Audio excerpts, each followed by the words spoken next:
Hi friends, ಇವತ್ತಿನ ದಿನ ನಿಮಗೆ ಒಂದು ಸಣ್ಣ ಬಿಸ್ನೆಸ್ನ ಹೇಗೆ ಸ್ಟಾರ್ಟ್ ಮಾಡೋದು, ಯಾವ ಬಿಸ್ನೆಸ್ ಸ್ಟಾರ್ಟ್ ಮಾಡೋದು ಅಂತ ಹೇಳ್ಕೊಡ್ತೀನಿ ನೋಡಿ ಫ್ರೆಂಡ್ಸ್. ಟೀ ಶಾಪ್ ಇದು ಸಣ್ಣ ಬಿಸ್ನೆಸ್ ಅಂತ ಅನಿಸ್ಬೋದು ಫ್ರೆಂಡ್ಸ್, ಆದರೆ ಇದರಿಂದ ಇನ್ಕಮ್ ತುಂಬಾ ಇದೆ. ಇದನ್ನು ಡೈಲಿ 2-3 ಸಾವಿರ ರೂಪಾಯಿ ಈಸಿಯಾಗಿ ಅರ್ನ್ ಮಾಡ್ಬೋದು. ನೀವು ಮಾಡಬೇಕಾಗಿರೋದಿಷ್ಟೇ, ನೀವು ಯಾವ ಜಾಗದಲ್ಲಿ ನೀವು ಟೀ ಶಾಪ್ನ ಓಪನ್ ಮಾಡ್ತಿದ್ದೀರಾ ಅಂತ ಫಸ್ಟ್ ಪ್ಲ್ಯಾನ್ ಮಾಡಬೇಕಾಗುತ್ತೆ. ನಿಮ್ಮ ಪ್ಲ್ಯಾನ್ ಎಲ್ಲಿರಬೇಕಂದ್ರೆ ಬಸ್ ಸ್ಟ್ಯಾಂಡ್ ಹತ್ರ ಇರಬೇಕು, ಅಥವಾ ಒಂದು ಫ್ಯಾಕ್ಟ್ರಿ ಪಕ್ಕ ಇರಬೇಕು, ಅಥವಾ ನೀವು ಜಾಸ್ತಿ ಜನಸಂಘಟನೆ ಇರೋ ಜಾಸ್ತಿ ಫ್ಯಾಕ್ಟ್ರಿಗಳು ಈ ಥರ ಲೊಕೇಶನಲ್ಲಿದ್ದರೆ ಆಟೋಮೆಟಿಕ್ಕಾಗಿ ಜನ ನಿಮ್ಮ ಬಿಸ್ನೆಸ್ಗೆ, ನಿಮ್ಮ ಟೀ ಕುಡಿಯೋಕ್ಕೆ ಅಂತಲೇ ಬಂದೇ ಬರ್ತಾರೆ. ನೀವು ಒಂದು ಟೀಗೆ 15 ರೂಪಾಯಿ ಅಂತ ಚಾರ್ಜ್ ಮಾಡಿದ್ರು, ಡೈಲಿ 300 ಜನ ಬಂದರು 4,500 ರೂಪಾಯಿ ನಿಮ್ಗೆ ದುಡ್ಡು ಬಂದು ಹೋಗುತ್ತೆ.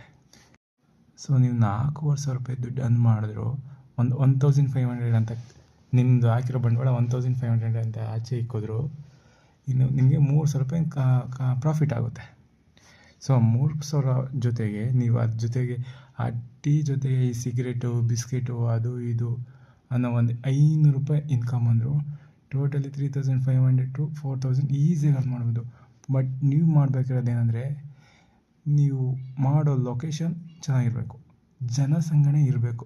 ಆ ಜಾಗದಲ್ಲಿ ನೀವು ಈ ಥರ ಟೀ ಶಾಪ್ ಮಾಡಿದ್ರೆ ಖಂಡಿತ ಈಸಿಯಾಗಿ ನೀವು 3,000-4,000 ರೂಪಾಯಿ ಅರ್ನ್ ಮಾಡ್ಬೋದು ಫ್ರೆಂಡ್ಸ್.